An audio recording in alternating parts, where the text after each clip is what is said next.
क्रोध मद माया पावन, लोभ रूप विभावे, उनके अभाव स्वभावमय, उत्तम क्षमादि स्वभाव, उत्तम क्षमादि स्वभाव ही इस आत्मा के धर्म है सत्य शाश्वत ज्ञानमय, निज धर्म शेष अधर्म, निज आत्मा में रमण संयम, रमण ही तप त्याग, निज रमण आकिंचन्य, निज रमण परिग्रह त्याग, निज रमणता ब्रह्मचर्य, निज रमणता 10 धर्म, निज जानना पहचानना, जमना धर्म का मर्म, अरिहंत 10 धर्म धारक, धर्म धारक सिद्ध, आचार्य उवजाय, मुनिराज सर्व प्रसिद्ध, जो आत्मा को जानते पहचानते करते रमण, वे धर्म धारक धर्म धन है, उन्हें हम करते नमन, उन्हें हम करते नमन। 10 लक्षण महापर्व का यह परम मांगलिक प्रसंग हम सबके बीच में यहाँ चल रहा है। बहुत धूमधाम से इस महापर्व को हम मना रहे हैं और आज तो हम पहुँच गए हैं अंतिम पायदान पर, अंतिम सीढ़ी पर। ध्यानत राय जी कहते हैं, धर्म की 10 पैड़ी चढ़ कर के शिव महल में पग धरा, मोक्ष रूपी महल में पांव धरने का ये प्रसंग आ गया है। उत्तम ब्रह्मचर्य का ये दिन अनंत चतुर्दशी के दिन के रूप में प्रसिद्ध है। अनंत चतुर्दशी के संदर्भ में क्यों प्रसिद्ध हो गया है, इसकी चर्चा हमने आप लोगों के बीच में सुबह की है। ब्रह्मचर्य शब्द है, ये ब्रह्म में लीन हो जाने की चर्चा है। सब कुछ हो गया, गुस्सा नहीं किया, घमंड नहीं किया, मायाचार नहीं की, छल कपट नहीं किया, धोखाधड़ी नहीं हुई, लोभ लालच नहीं हुआ, झूठ नहीं हुआ, त्याग कर दिया, छोड़ दिया, सब कुछ हो गया। अब क्या करें ये बताओ आप तो। बोले अब क्या करना है, अब तो लीन हो जाओ अपने आप में, और क्या करना है। ये तो ब्रह्मचर्य है, ये अंतिम पायदान है, ये अंतिम चरण है, ये अंतिम सीढ़ी है, जिस पर कदम रखने के बाद में अब तो मुक्ति की प्राप्ति हो जाती है।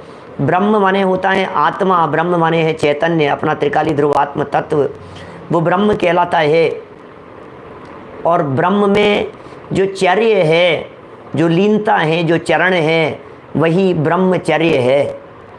ब्रह्म की जिसे खबर नहीं हो वो कैसे ब्रह्मचारी, ब्रह्म जिन्हें सुहाता नहीं हो वे कैसे ब्रह्मचारी।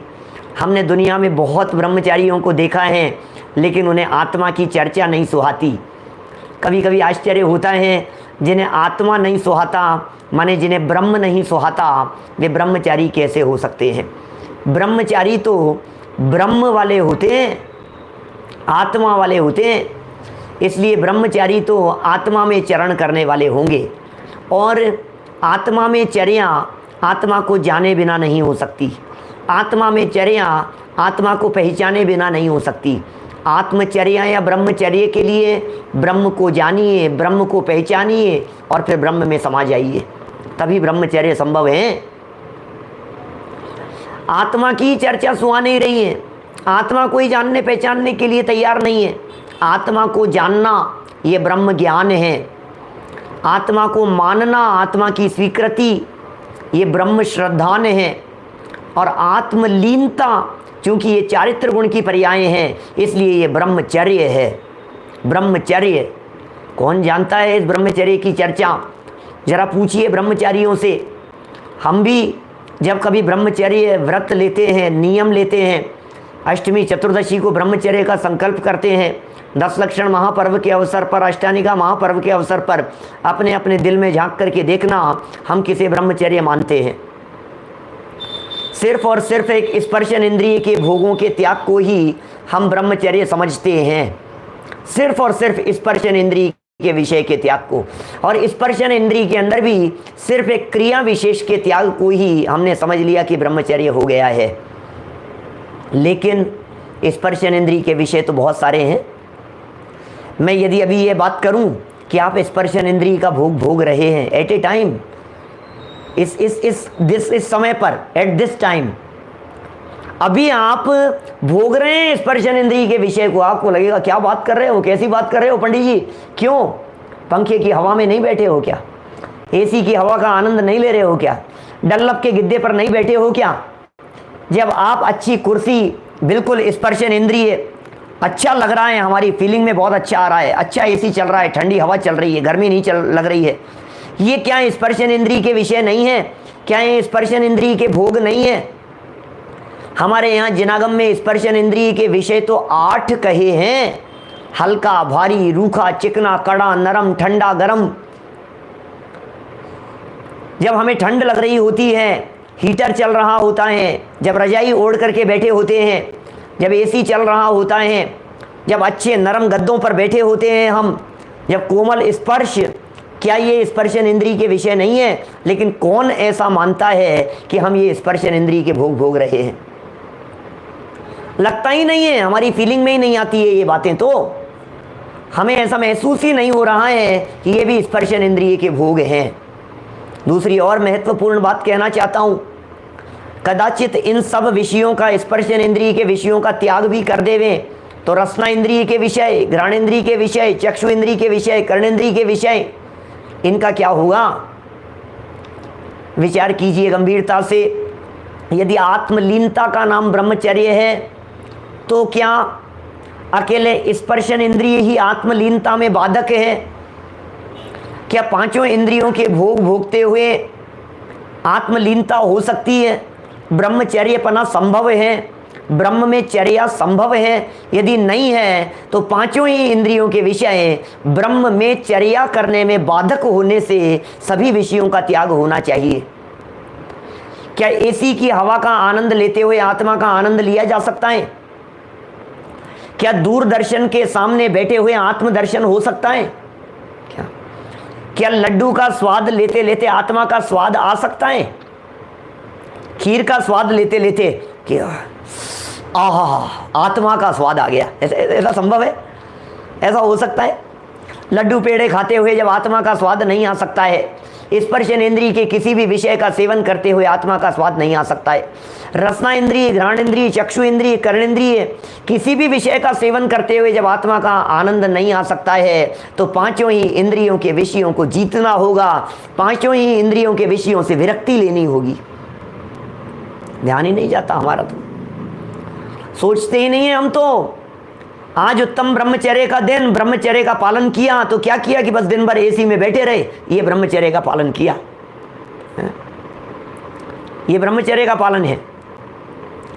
खूब ब्रह्मचर्य का पालन किया और मजे से मेवा मिष्ठान खाया, लड्डू पेड़े खूब खाए हमने, बाजार के नहीं खाए, घर के खाए होंगे, मर्यादा के खाए होंगे, लेकिन ये समझ लिया कि हाँ भाई ब्रह्मचर्य का पालन कर लिया।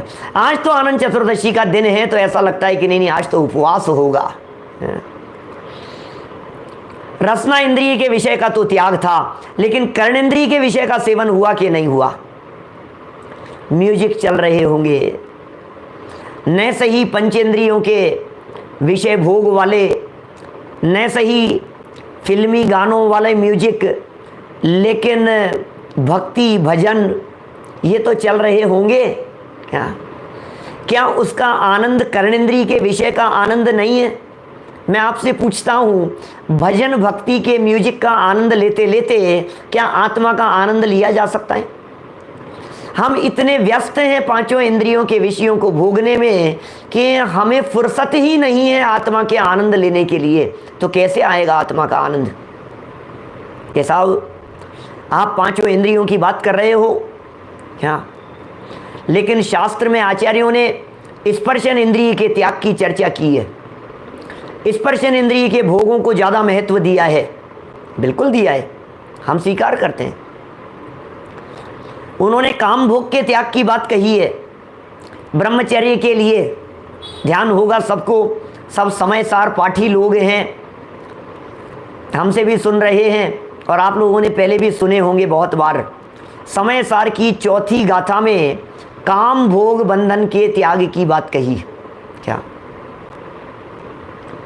समय सार की चौथी गाथा में काम भोग बंध की कथा तो इस जीव ने अनंत बार सुनी है, परिचय में आई है, अनुभव में आई है, लेकिन पर से भिन्न आत्म तत्व की चर्चा न कभी इसने सुनी है, न उसका अनुभव किया है, न उसका कभी स्वाद लिया है, न उसकी रुचि है इस जीव को। तो काम भोग की चर्चा करते समय आचार्य जयसेन स्वामी ने काम और भोग शब्द का अर्थ बताया है। वे कहते हैं काम शब्द का अर्थ स्पर्शन और रसना इंद्रिय का विषय होता है और भोग शब्द के अंतर्गत घ्राण, चक्षु और कर्णेंद्रिय के विषयों को शामिल किया है। इसका मतलब जब काम भोग के त्याग की बात होती है तो पांचों ही इंद्रियों के विषयों की त्याग की बात होती है, अकेले स्पर्शन इंद्रिय के विषय के त्याग की बात नहीं।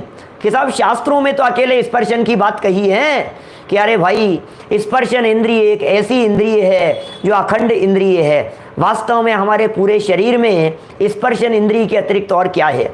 ये कान भी तो स्पर्श ही है। जब कुछ गरम गरम यहाँ नाक पर लगेगा तो स्पर्श से अनुभव नहीं होगा क्या? जब रसना इंद्रिय के गरम गरम खीर टच होती है तो हमें जो फीलिंग हो रही है, क्या वो स्पर्शन इंद्रिय का विषय नहीं है? रसना इंद्रिय के माध्यम से भी स्पर्शन का विषय, कर्णेंद्रिय के माध्यम से भी स्पर्शन का विषय, अरे पूरी बॉडी ही तो स्पर्शन है। इसलिए जहाँ स्पर्शन इंद्रिय के त्याग की बात कही हो वो पांचों ही इंद्रियों के विषयों के त्याग की बात सहज ही समझ लेनी चाहिए। कि साहब यदि सब एक ही बात हैं तो फिर शास्त्रों में कभी कोई कर्णेंद्रिय के त्याग को ब्रह्मचर्य कह दो, कोई चक्षु इंद्रिय के त्याग को ब्रह्मचर्य कह दो, उसमें क्या दिक्कत है? कि नहीं, बहुत बड़ी दिक्कत है। यदि कर्णेंद्रिय के त्याग को ब्रह्मचर्य कहेंगे तो एक महा दिक्कत यह खड़ी होगी कि एक इंद्रिय से चार इंद्रिय तक के जीवों को सबको ब्रह्मचारी मानना पड़ेगा, क्योंकि उनके कर्णेंद्रिय नहीं है। मक्खी मच्छरों को ब्रह्मचारी मानना पड़ेगा। कि साहब यदि चक्षु इंद्रिय के विषय को ब्रह्मचर्य में बाधक मानो और चक्षु इंद्रिय विषय के त्याग को ब्रह्मचर्य कहो तो बोले तो भी तीन इंद्रिय तक के सब ब्रह्मचारी हो जाएंगे, क्योंकि उनके चक्षु नहीं है।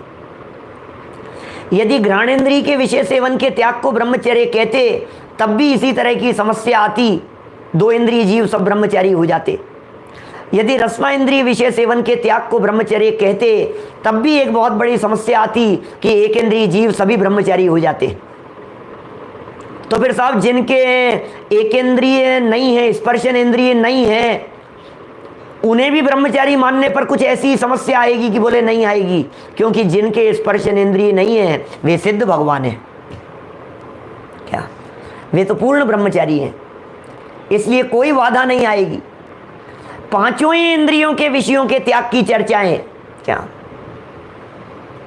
पांचों ही इंद्रियों के विषयों के त्याग की चर्चाएं, स्पर्शन की चर्चा मुख्य रीति से शास्त्रों में सिर्फ और सिर्फ इसलिए की गई है क्योंकि स्पर्शन इंद्रिय अखंड इंद्रिय है, क्षेत्र से भी अखंड है। बदबू आ रही है, नाक बंद कर लिया, घ्राण इंद्रिय का विषय सेवन बंद हो गया। महात्मा गांधी जी ने कह दिया बुरा मत देखो, और सामने कुछ दिखने लगा और हमने आंखें बंद कर ली, चक्षु इंद्रिय का विषय सेवन बंद हो गया। आवाजें बहुत तेज आ रही थी, हमने कान में रुई डाल ली, उंगली से बंद कर लिया, तो कर्ण इंद्रिय का विषय सेवन बंद हो गया। हम इन इंद्रियों के विषय सेवन को बंद कर सकते हैं, लेकिन स्पर्शन इंद्रिय के विषय सेवन को बंद करके बताओ। वो कैसे होगा? क्षेत्र से अखंड इंद्रिय है, इसका विषय सेवन बंद नहीं होता। एक और बड़ी समस्या है, ये काल से भी अखंड इंद्रिय है। भाई साहब, कर्णेंद्रिय अनादिकाल से नहीं है हमारे पास में, चक्षु इंद्रिय अनादिकाल से नहीं है हमारे पास में, घ्राणेंद्रिय रसना इंद्रिय अनादिकाल से नहीं है, लेकिन स्पर्शन इंद्रिय के बिना तो हम कभी रहे ही नहीं। अनादिकाल से स्पर्शन इंद्रिय के साथ में है, बड़े भाग्य से मिली हैं ये इंद्रियां। कभी कभी मैं ये कहता हूं कि इन इंद्रियों की प्राप्ति होना भी रिद्धियां हैं। अतुल भाई, ये रिद्धियां प्राप्त हो गई है, ये कर्णेंद्रिय प्राप्त हो गई है, इट मीन्स ये रिद्धि है, और इस रिद्धि का दुरुपयोग मत करना। चक्षु इंद्रिय प्राप्त हो गई है, ये रिद्धि है, इस रिद्धि का दुरुपयोग मत करना। रसना इंद्रिय प्राप्त हो गई है, ये रसना इंद्रिय की प्राप्ति ये रिद्धि है, इसका दुरुपयोग मत करना। यदि इसका दुरुपयोग किया तो अनर्थ हो जाएगा। इतिहास गवाह है इस बात का कि जिस जिस व्यक्ति ने आज तक अपने को प्राप्त रिद्धियों का दुरुपयोग किया, उससे वो रिद्धियां छीन ली जाती है। ये कर्णेंद्रिय रिद्धि प्राप्त हुई है। आपको लग रहा होगा कि पंडित जी कैसे रिद्धि कह रहे हो? अरे ये रिद्धि इस तरह से है, हमने फोन पर, लैंडलाइन पर, कॉलर आईडी के बिना वाले लैंडलाइन फोन पर किसी का रिंग बजी और उठाया, और उठाते ही हमने 2 शब्द कान में सुने, जय जिनेंद्र, और इतना सुनते ही हमने कहा, अरे अतुल भाई कैसे याद किया आज? ये क्या हुआ?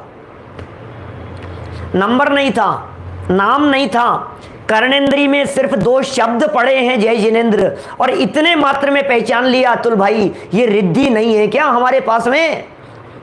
लाखों लोगों से परिचय है, उन हजारों लाखों लोगों में से न मालूम कौन व्यक्ति ने कब कहां से फोन किया, और तुरंत ये मामा जी बोल रहे हैं, अरे बुआ जी आप, अच्छा चाचा जी, ये क्या हुआ?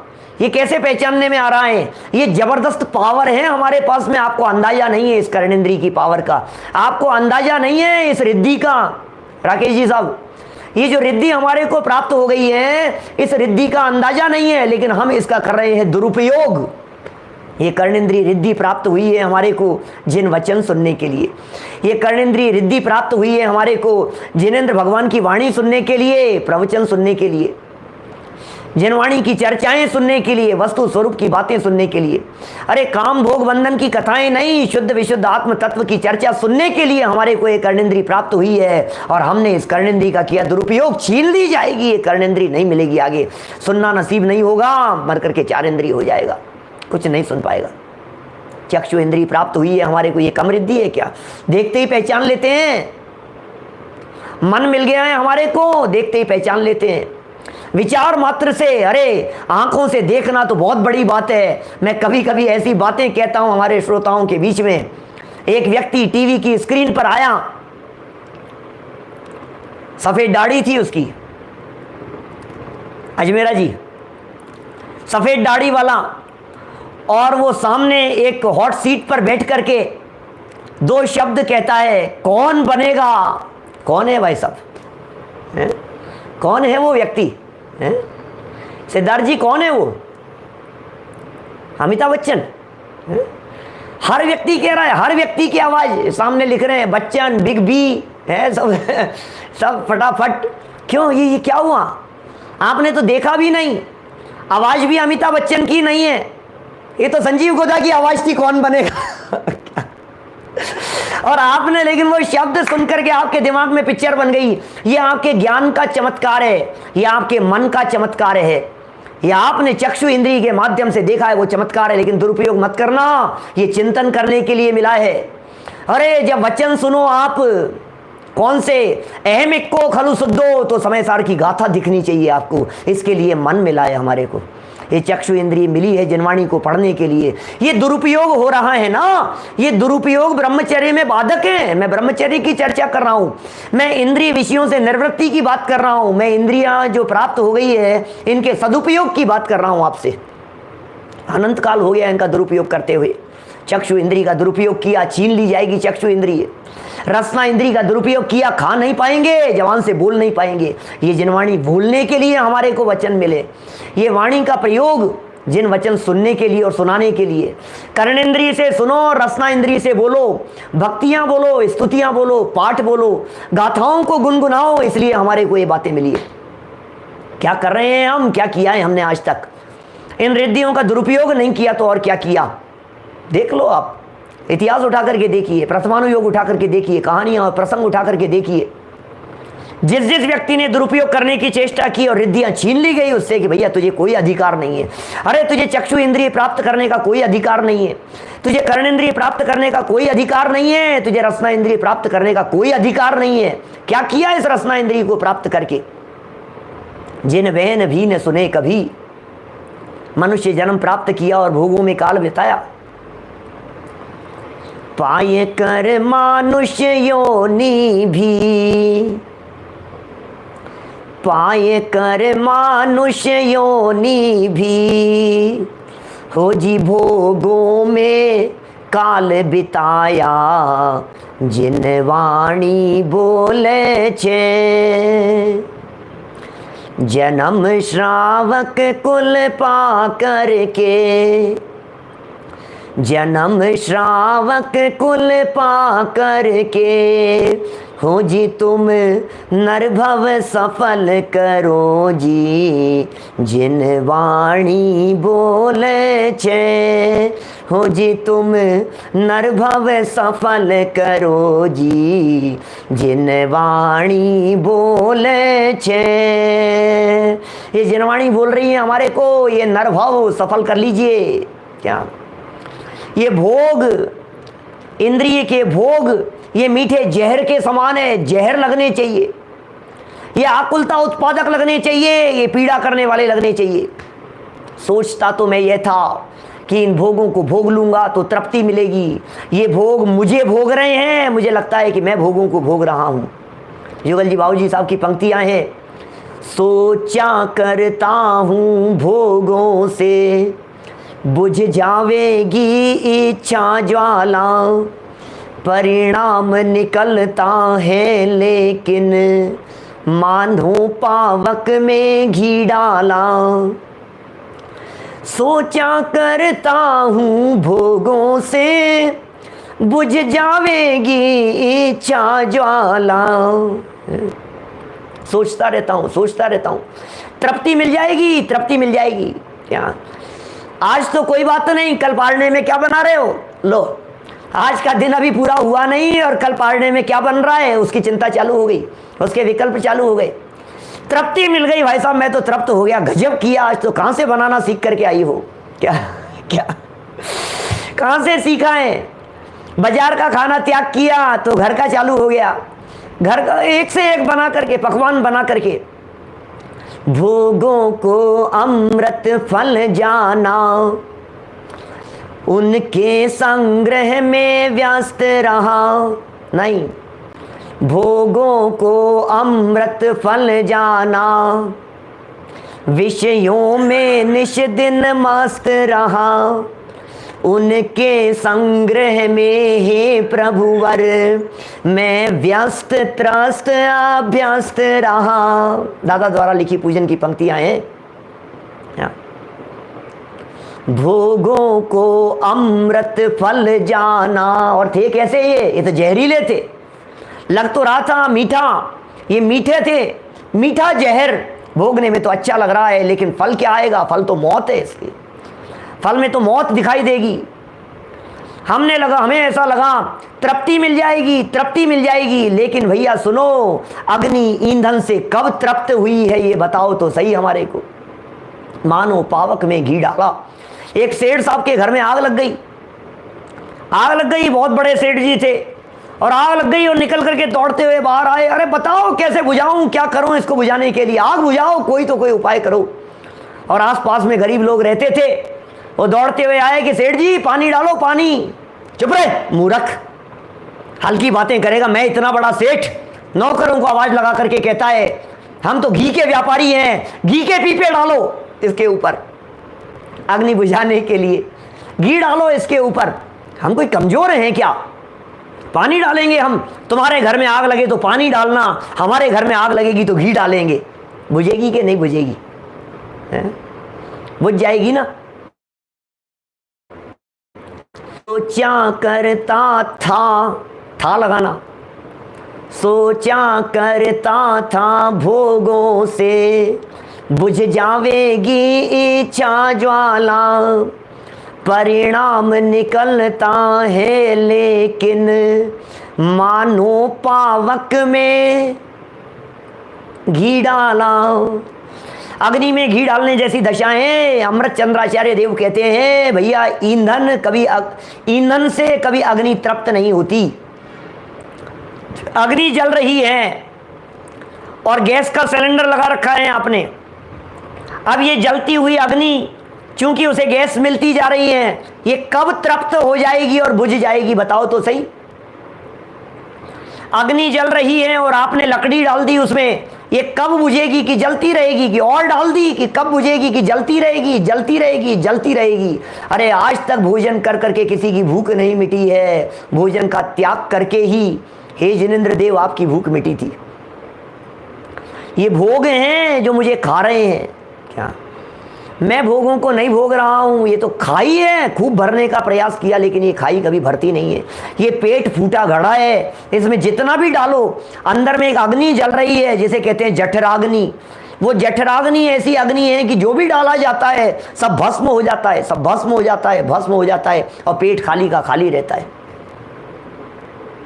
भोग भोगते रहे, भोग भोगते रहे, अनंत काल हो गया लेकिन चैतन्य का उपभोग नहीं किया, आनंद का उपभोग नहीं किया। आनंद रसामृत खेद रहे हो हे प्रभु आप तो। हे मुनिराज आप भी उपभोग करते हो लेकिन विषयों का नहीं, भोगों का नहीं, इंद्रिय विषयों का नहीं। आप भोग करते हैं किसका? अपने अतीन्द्रिय आनंद का। भाई साहब ब्रह्मचर्य का प्रसंग है, ब्रह्म में चर्या करने की बात कर रहे हैं। जरा ब्रह्मचर्य व्रत की भावना तो देखो उमा स्वामी आचार्य ने क्या बतलाई है। ब्रह्मचर्य की भावना में कौन कौन बाधक होता है? कौन है ब्रह्मचर्य की भावना में बाधक? भावना क्या है? स्त्री राग कथा श्रवण, तन मनोहरांग निरीक्षण, पूर्व रतानुस्मरण, वृश्येष्ठ रस, स्व शरीर संस्कार त्यागा पंच। ये सूत्र है तत्वार सूत्र के 7वें अध्याय का। सुना होगा 7वें अध्याय का सूत्र है, 3 दिन पहले पढ़ाया था। क्या कही है इस सूत्र में चर्चा? स्त्री राग कथा श्रवण, सुनने का त्याग करो। सुनने का, सुनना नहीं है। काम भोग बढ़ाने वाली चर्चाओं को सुनना नहीं है। आपको पता है ऊपर ऊपर के स्वर्गों में मात्र शब्द सुनने मात्र से प्रविचार हो जाता है। क्या? शब्द सुनने मात्र से तृप्ति मिल जाती है, सुनने मात्र से संतुष्टि हो जाती है। स्त्री राग कथा श्रवण, सुनना नहीं। तन मनोरंग निरीक्षण, देखना नहीं। पूर्व रतानुस्मरण, भोगे जो भोग पहले उनका न होवे सुमिरण। क्या कह दिया है? ये भावना है, समाधि की भावना है। भोगे जो भोग पहले उनका न होवे सुमिरण, उनका स्मरण नहीं होवे जो पूर्व में भोगे हैं। बेटा बेटा विचार करता रहता, यार लड्डू तो उनकी शादी में खाए थे, क्या स्वाद था भाई साहब। आज भी विचार करता हूं तो वो स्वाद ऐसे गले से झड़ता है। क्या क्या बात कर रहा है? वो स्वाद झड़ रहा है तेरे। मक्खन बड़े तो वो क्या बताऊं, कचौरी तो उसकी जबरदस्त आती है। वैसे मैंने त्याग कर दिया बाजार का, पिछले 15 साल से नहीं खाता हूं, लेकिन फिर भी याद करता हूं तो उसकी कचौरी याद आती है। अरे क्या कर रहा है तू? कौन से भोगों का स्मरण करके तृप्ति पा रहा है? भोगे जो भोग पहले उनका न होवे सुमिरण। क्या हमारे सामने से सादर में लिख रहे हैं डोसे के लिए? अरे भैया डोसे का त्याग नहीं है, डोसे तो खाता हूं मैं। क्या उसका तो स्मरण क्या करना है? वो तो बनवा के खा लेंगे, उसमें क्या है चक्कर। यहां तो जिसका त्याग कर दिया हो उसके स्मरण की बात कर रहे हैं। उसके स्मरण का भी त्याग करना, जिसे छोड़ दिया हो, जिसका त्याग कर दिया हो, उसका विचार मात्र भी नहीं आना चाहिए। अरे असली खेल तो सारा विचारों का ही है, और क्या है? दिमाग में क्या चल रहा है, सारा खेल तो दिमाग का है, और क्या है। 2 ब्रह्मचारी व्यक्ति थे, बाल ब्रह्मचारी थे, गुरु के आश्रम में रहते थे, और वे दोनों ब्रह्मचारी व्यक्ति नदी किनारे घूम रहे थे, टहल रहे थे, चर्चा कर रहे थे। आधा 1 घंटा टहल रहे थे, रोजाना ही टहलते थे। और एक दिन क्या हुआ, टहलते टहलते घूमते हुए एक लड़की को नदी में डूबते हुए देखा। दोनों ने डूबते हुए देखा, और डूबते हुए देखने पर क्या हुआ, दौड़ते हुए एक ब्रह्मचारी जो था वो दौड़ते हुए चला गया, और दौड़ते हुए जाकर के, क्या मोक्ष जी सुनी है आपने? अच्छी बात है, और भी बहुत सारे लोगों ने सुनी होगी। सुनो, दौड़ता हुआ नदी में कूद गया और लड़की को बचा लिया। फिर क्या हुआ, बचा करके सर पर रख दिया, सर पर उठा करके ले आया, कंधे पर उठा करके ले आया, बिठा करके ले आया, कंधे पर यहां रखी उसने और निकाल करके बाहर ले आया।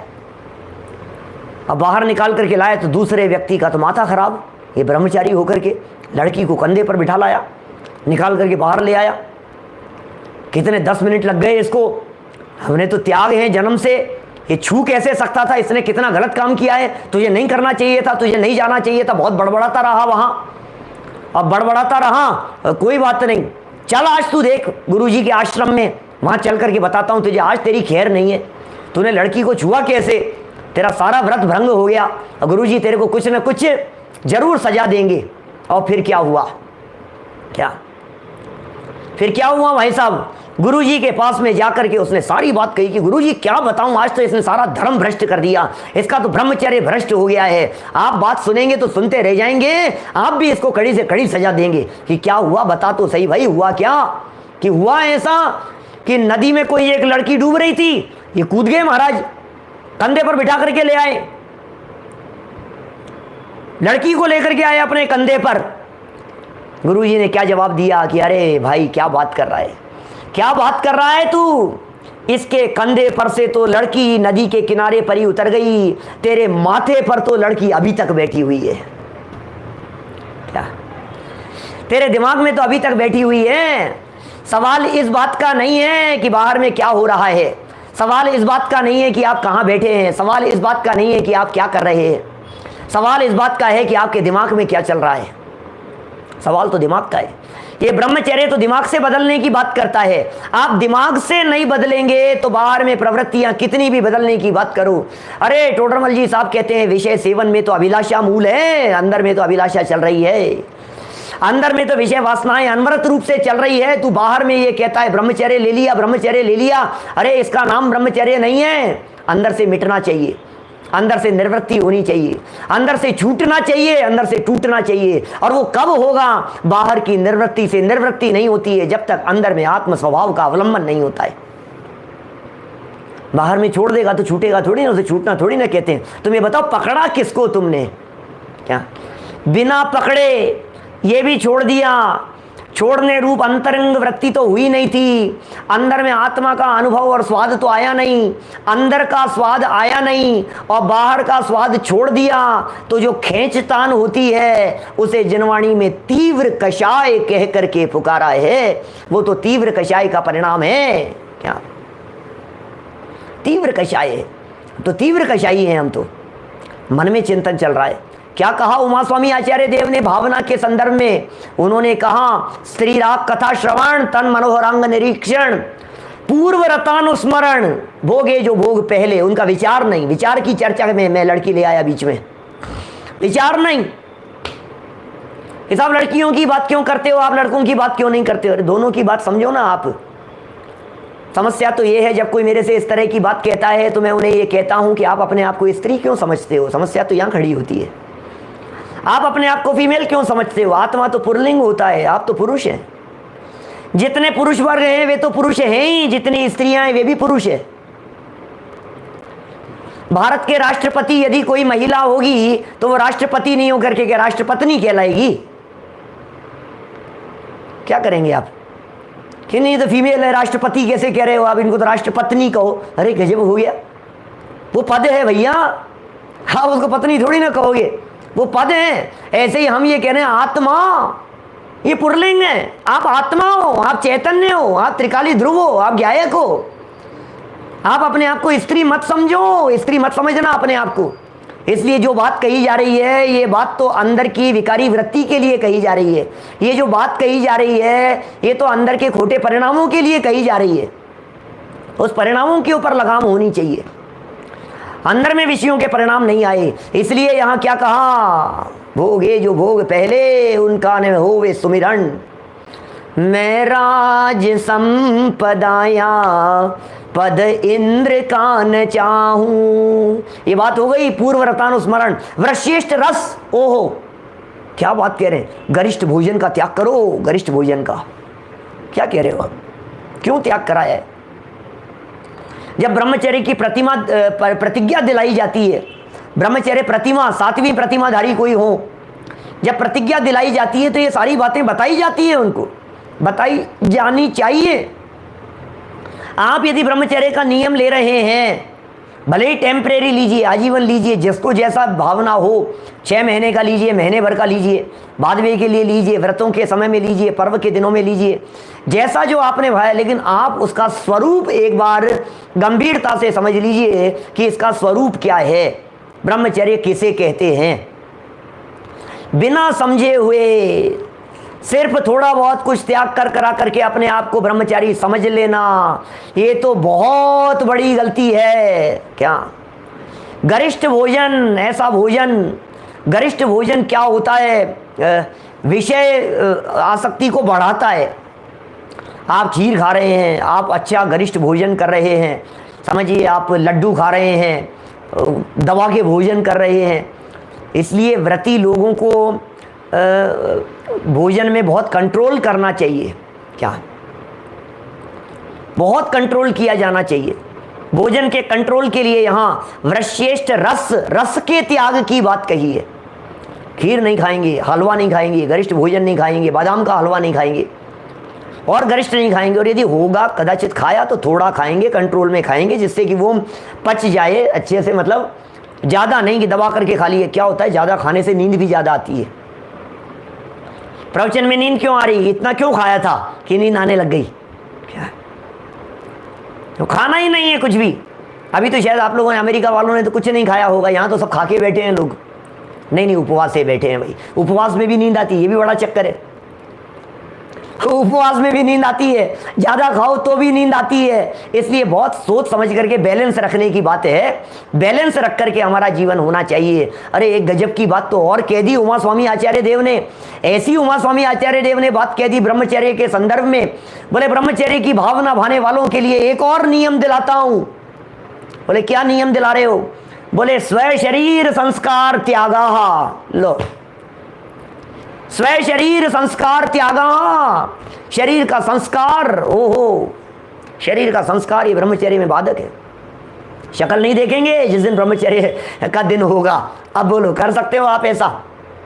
शरीर संस्कार नहीं होगा, साबुन नहीं लगाएंगे, शेव नहीं बनाएंगे, कर सकते हो कभी ऐसा? ये ब्रह्मचर्य का दिन है। किसको दिखाना है, किसके लिए श्रृंगार करना है? अच्छे सुंदर सुंदर कपड़े, अरे काय के सुंदर कपड़े, शरीर को सजाने की बात नहीं। इसलिए सब मुंड मुड़ा दिया, कुछ नहीं, देखने वाले देखे देखे गंजे हो गए, कुछ नहीं। हमें क्या करना है, किसको दिखाना है? भाई साहब ये ब्रह्मचर्य में बाधक कह दिया। स्व शरीर संस्कार, ब्रह्मचर्य की भावना वाले के संदर्भ में उमा स्वामी आचार्य ये बात कह रहे हैं। स्त्री राग कथा श्रवण सुनने की बात हो गई, तन मनोहरांग निरीक्षण देखने की बात हो गई, पूर्व रतानुस्मरण मन की बात हो गई, वृश्रेष्ठ रसना इंद्रिय की बात हो गई, स्व शरीर संस्कार चक्षु इंद्रिय की बात हो गई। समझ में आ रही है बात? स्पर्शन इंद्रिय की बात हो गई। सुंदर दिख रहा हूं, क्या हाथ लगाते ऐसा लग रहा है चुभ रही है क्या? अरे भाई सुन तो सही, क्या क्या कह रहा है? एक बात सुन ले, समझ ले एक बात अच्छे से। ये सब घातक है, ये सब बाधक है। एक बात तो नक्की कर, आत्मा का अनुभव लेना है कि विषयों का आनंद लेना है? और विषयों का आनंद लेना हो तो पहले इस बात को बहुत अच्छे से समझ लेना कि विषयों में आनंद है या नहीं है। इस बात को अच्छे से समझ लेना। और यदि आनंद नहीं है तो फिर जितनी भाग दौड़ है, जितने प्रयास हैं, ये सारे के सारे प्रयास झूठे हैं। झूठे हैं ये सारे प्रयास। छोड़ दो ये सब, छोड़ दें सारे बंधन, तोड़ दे सारे बंधन सदा के लिए। क्या ये मुनासिब है आत्मा के लिए? मुनासिब नहीं है, ऐसा नहीं है। ये संभव है। सारे सारे बंधनों को तोड़ देवें, सारे विषयों का त्याग कर देवें, अरे आत्मा का आनंद कुछ अपूर्व हुआ करता है भैया। जिसे आत्मा का आनंद आता है उसे विषयों का आनंद नहीं आता है, उसे विषयों का रस सुहाता नहीं है, सुहाता नहीं है। ये भोग जंजाल जैसे दिखते हैं, ये काली नागिन जैसे दिखाई देते हैं, ये पीड़ा करने वाले दिखाई देते हैं, ये जहर लगते हैं। किसे? जिसे अंदर का आनंद आता है। रस नीरस हो जात तत्क्षण अक्षय विषय न सुहावे, जब निज आत्म अनुभव आवे, जब निज आत्म अनुभव आवे। अभी स्वाद, अभी रस, अभी आनंद बाह्य विषयों का आ रहा है। आप कल्पना कीजिए, जिसे बाह्य विषयों का आनंद आ रहा है उसे आत्मा का आनंद कैसे आएगा? दो नावों में सवारी कैसे हो सकती है? दो घोड़ों के ऊपर कोई व्यक्ति कैसे दौड़ सकता है? दो हॉर्स, दो घोड़े, और कोई उनके ऊपर एक साथ सवारी करना चाहे तो कैसे करेगा? बहुत कठिन काम है, आसान नहीं है। दो नावों में सवारी करेगा तो कैसे होगा? मारा जाएगा, डूब जाएगा भाई। दो दो काम एक साथ कैसे होंगे? पंचेंद्रिय विषय भोगों में भी रस आ रहा है, अरे नहीं नहीं, और ये भी देखो, मैं पहले ही कहता था इन पंडितों की बातें सुनोगे सारी गृहस्थी चौपट करा देंगे। हम तो पहले ही जानते थे सब छुड़ाओगे आप। ऐसा ही है ना अतुल भाई? ये सब लोग क्या करते हैं, ये बातें तो पहले तो अच्छी अच्छी बातें करते हैं, फिर बाद में ले घुमा फिरा करके फिर वहीं आ जाते हैं। सब छोड़ दो, कुछ नहीं है, दम नहीं है इनमें। अरे भाई, ज्ञानियों की गृहस्थी चौपट नहीं होती है, ज्ञानियों की गृहस्थी अच्छी होती है, व्यवस्थित होती है, सुधरती है, बिगड़ती नहीं है। बिगड़ी तो सारी दुनिया के लोगों की है। अच्छा चलो कोई बात नहीं, अभी कौन सी सुधरी है ये बता दो, किस किस की सुधर रही है? क्या हाथ खड़े मत करना, दिखाना नहीं है किसी को। क्या हम तो सिर्फ इतनी बात आपसे पूछ रहे हैं, ये गृहस्थी बिगड़ी तो है, आग में तो जल रहा है, विषयों की आग में जल रहा है, कषायों की आग में जल रहा है, पीड़ित हो रहा है निरंतर 24 घंटे। ये आग जल रही है अंदर विषयों की, बाहर में शांत दिखाई दे रहा है लेकिन अंदर में ज्वालाएं जल रही है। ये ज्वालाएं कैसे शांत होगी? इन ज्वालाओं को शांत करने के लिए क्या किया जाएगा कि जिनवाणी रूपी जल का सिंचन किया जाएगा तो अंदर की ये ज्वालाएं शांत होंगी। ये प्रयास करना पड़ेगा हमारे को। 6 खंड को जीतने वाला चक्रवर्ती सम्राट भी, 6 खंड की विभूति का स्वामी चक्रवर्ती सम्राट भी, 96,000 रानियों के साथ में भोग करने वाला चक्रवर्ती सम्राट भी हमारी तुलना में अधिक संयमी है। क्या बात कर रहे हो? वह आनंद रस का उपभोग कर रहा है। क्या कषाएं कम है उसके, भोग कम है उसके, भोगासक्ति कम है उसकी। क्यों? क्योंकि उसके अनंतानुबंधी चले गई है, अनंतानुबंधी चले गई है। हमें तो लग रहा क्या बात कर रहे हो साहब, 6 खंड की विभूति 6 खंडों को जीत रहे हैं, इतना लंबा चौड़ा राजपाट। अरे भाई 6 खंडों को जीतते हैं, भरत जी ने भी जीते थे, लेकिन तुम्हें पता है वे 6 खंड कौन से थे जिन 6 खंडों को जीता था? ये इंद्रियां कहलाती है खंड। खंड ये खंड ज्ञान है, इंद्रिय ज्ञान को खंड ज्ञान कहते हैं। ये 5 इंद्रियां, ये 5 खंड हैं हमारे, और एक मन, ये 6 खंड हैं। 5 इंद्रियों और मन को जीता, ये 6 खंड को जीता चक्रवर्ती सम्राट ने। भरत चक्रवर्ती 60,000 वर्ष तक दिग्विजय के लिए गए। दुनिया ये कहती है रानियों को भी साथ में लेकर के गए थे और 6 खंड के भोगों में मस्त रहते थे, लेकिन मैं ये कहता हूँ वो तो निरंतर इंद्रियों और मन पर विजय प्राप्त करते हुए अतीन्द्रिय आनंद का स्वाद लेते थे। खंड खंड इंद्रियों को उन्होंने जीता था। 6 महीने में एक बार का तो नियम ही है ना भाई साहब। क्या क्षायिक सम्यक दृष्टि थे, तद्भव मोक्षगामी थे। 6 महीने में एक बार तो अनुभूति का नियम है ना, यदि नहीं होगा तो गुणस्थान गिर जाएगा। 60,000 वर्ष के लिए गए, इसका मतलब जानते हैं 1,20,000 बार मिनिमम दिग्विजय के काल में उन्हें आत्मा का आनंद आया था। 1.25 लाख बार उन्हें आत्मा का आनंद आया था दिग्विजय के काल में। आपको क्या लग रहा है? ये तो आगम से कह रहा हूं मैं तो बात, ये तो करणानुयोग से सिद्ध हो रही है सारी की सारी बात। इसमें कौन सी मैंने नई बात कह दी है? मिनिमम 6 महीने में एक बार, साल में 2 बार, 60,000 वर्ष में 1,20,000 बार, ये तो मिनिमम कह दिया है। और 6 महीने के अंदर यदि 6 महीने की जगह 5.5 महीने में हो गया तो 1.25 लाख बार हो जाएगा। और क्या है, और ज़्यादा हो जाएगा। 6 महीने का नियम थोड़ी ना ऐसा, महीने भर में नहीं हो सकता है क्या? ऐसा हो सकता है। हमें समझना पड़ेगा हम किसे देख रहे हैं। यहाँ तो आत्मा को देखने की बात है। ध्यानत राय जी कहते हैं भैया, ध्यानत धर्म 10 पेड़ी चढ़ के शिव महल में पग धरा। ये धर्म की 10 सीढ़ियां हैं, इनको चढ़ करके महल में पग धरो। और कौन से महल में? इस चैतन्य महल में। कि क्या मिलेगा आपके उस महल में? ये सारी फैसिलिटी है। क्या क्या मिलेगा अंदर?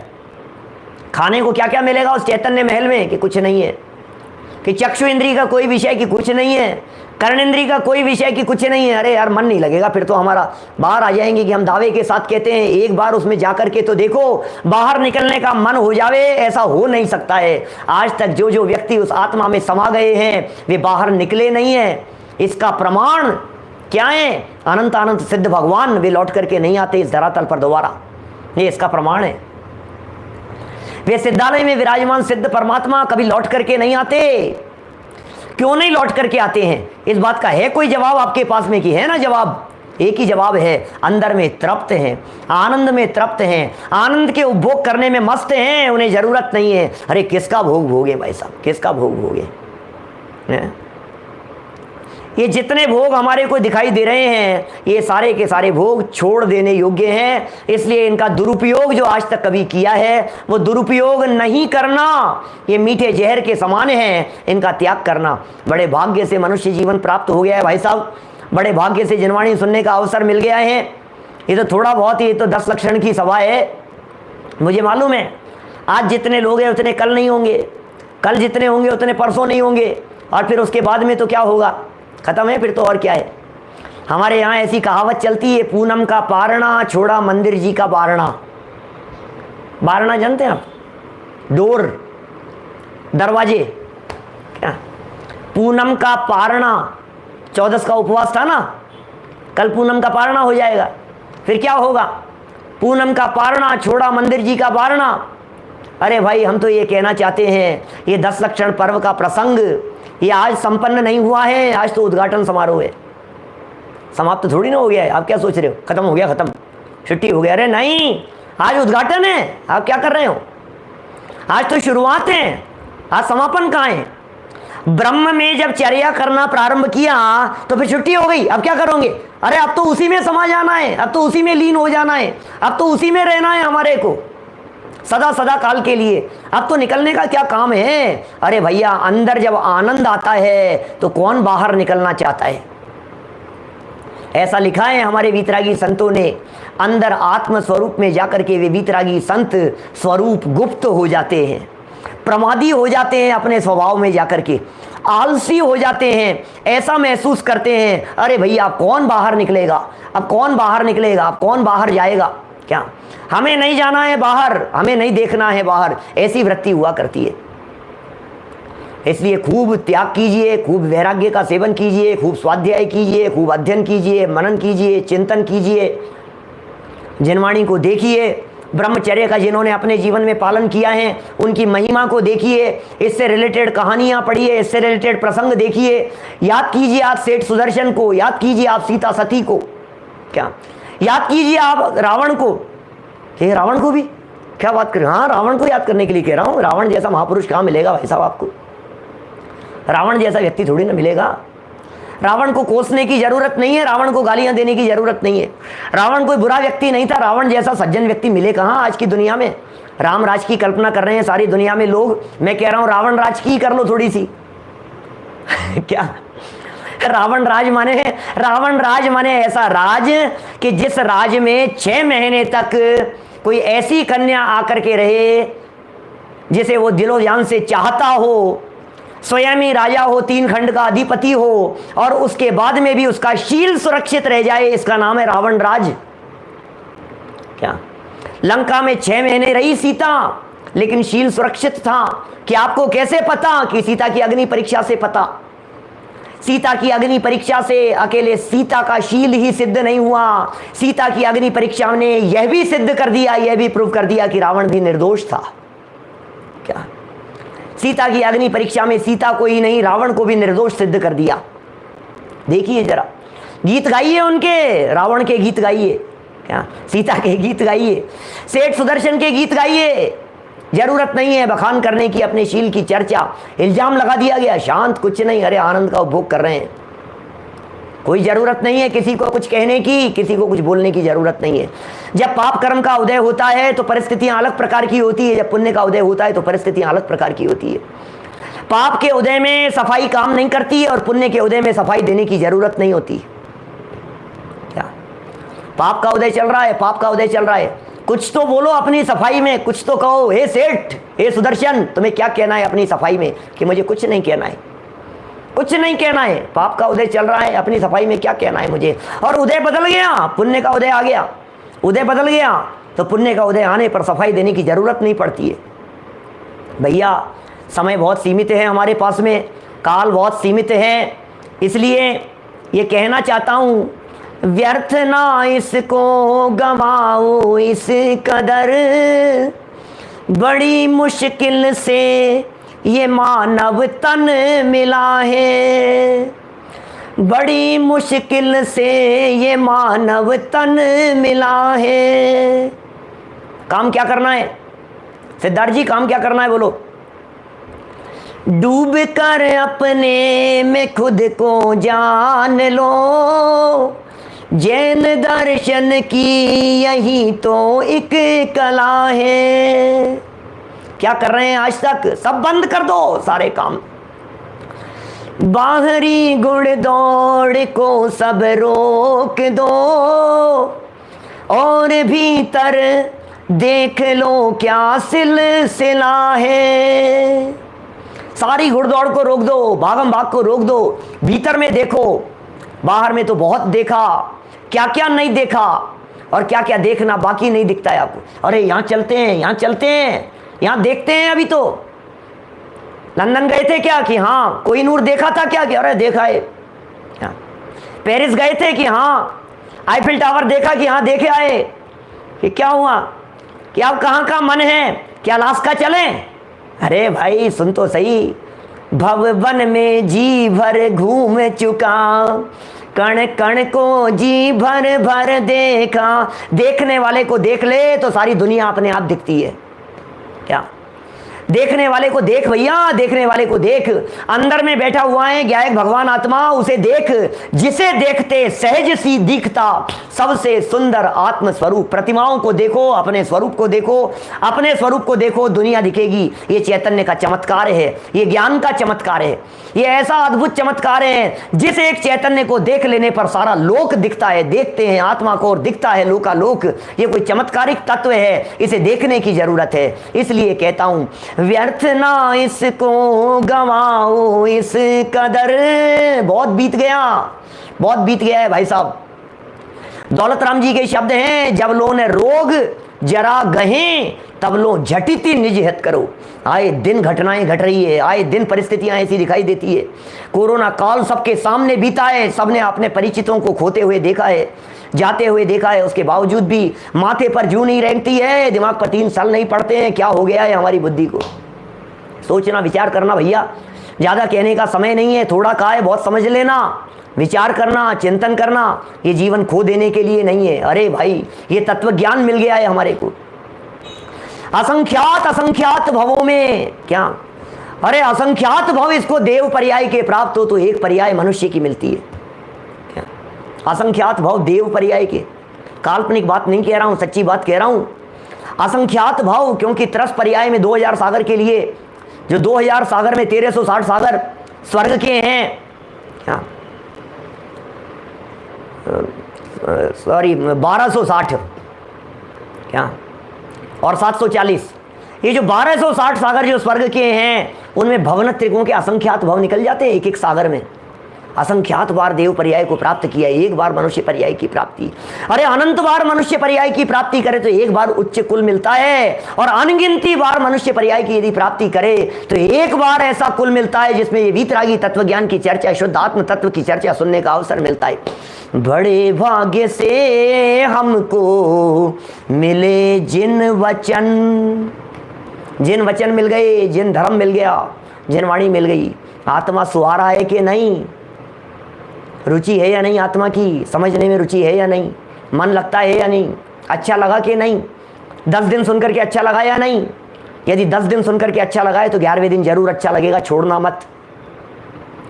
11 दिन यदि अच्छा लगता है तो 12वें दिन जरूर अच्छा लगेगा।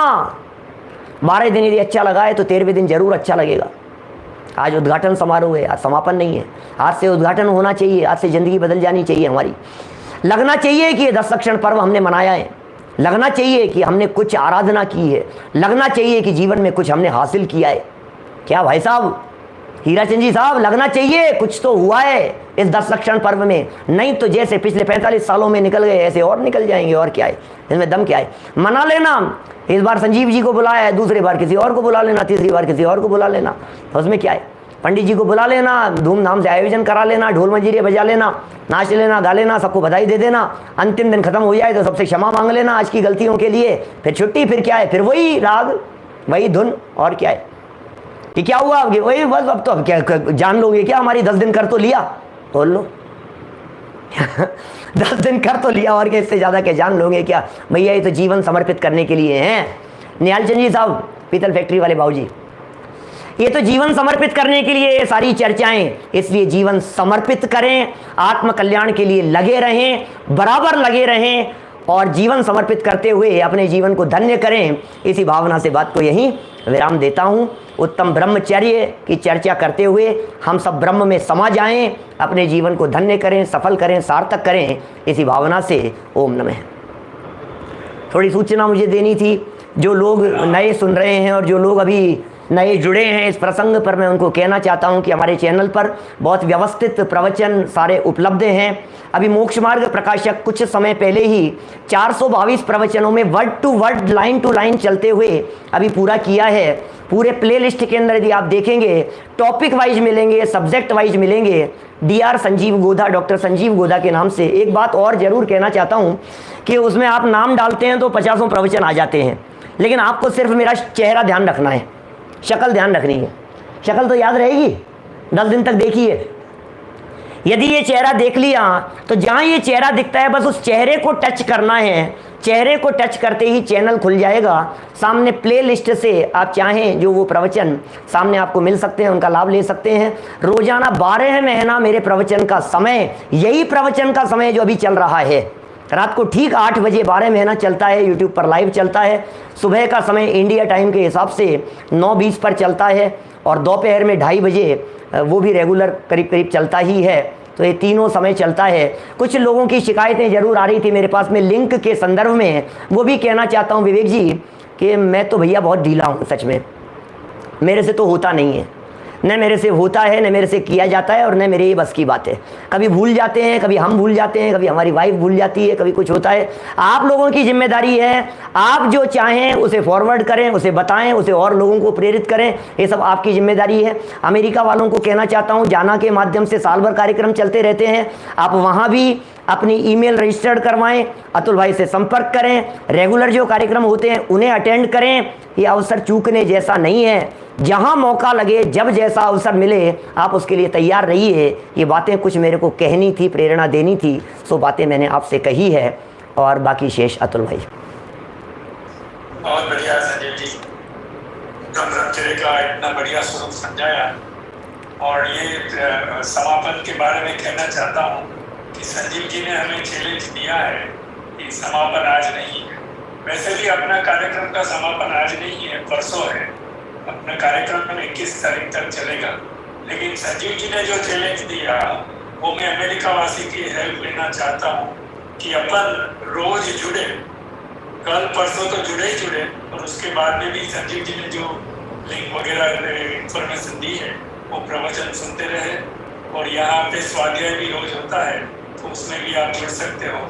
मुझे आप अपना एड्रेस बता दो, मैं आपको उसके बारे में बता दूंगा कि कब कहीं क्या स्वाध्याय हो रहा है। संभवतः कल शाम का प्रवचन, मतलब शाम का मतलब अमेरिका आप लोगों के सुबह का जो प्रवचन होगा इसी टाइम पर, हाँ। वो संभवतः क्षमावाणी विषय के ऊपर मैं लेने वाला हूँ। मैंने क्योंकि परसों का भी डिसाइड नहीं है, मैं फ्लाइट में रहूँगा, क्या रहेगा जैसा भी होगा। दिल्ली हूँ मैं कल, इसलिए कल का प्रवचन दिल्ली से करने वाला हूँ मैं। ठीक है, चलिए। और आज शाम को प्रतिक्रमण है, तो मैं अभी व्हाट्सएप ग्रुप में किताब PDF फाइल भेज देता हूँ, और आप सभी इसी जूम लिंक के माध्यम से जुड़ सकते हैं। अच्छा, रात्रि 10 बजे पारस TV पर भी रेगुलर प्रवचन चलते हैं, डेली ही चलते हैं, लगभग 40 मिनट का प्रवचन आता है, और वो आपके डलाश टाइम के हिसाब से सुबह का समय 10 मतलब 11:30 बजे का समय होता है दिन में। दिन में 11:30 बजे का टाइम डलास टाइम के हिसाब से, वो रेगुलर चलता है टीवी पर। ऐप भी है उसका, आप ऐप के माध्यम से भी उसको सुन सकते हैं, लाभ ले सकते हैं उसका, परमानेंट है वो भी। ज्ञान चल। गंगा तो निरंतर बह रही है, हमें नहाना है कि नहीं वो हमारे हाथ में। बहुत चलिए। बढ़िया, जिनवाणी। हाँ।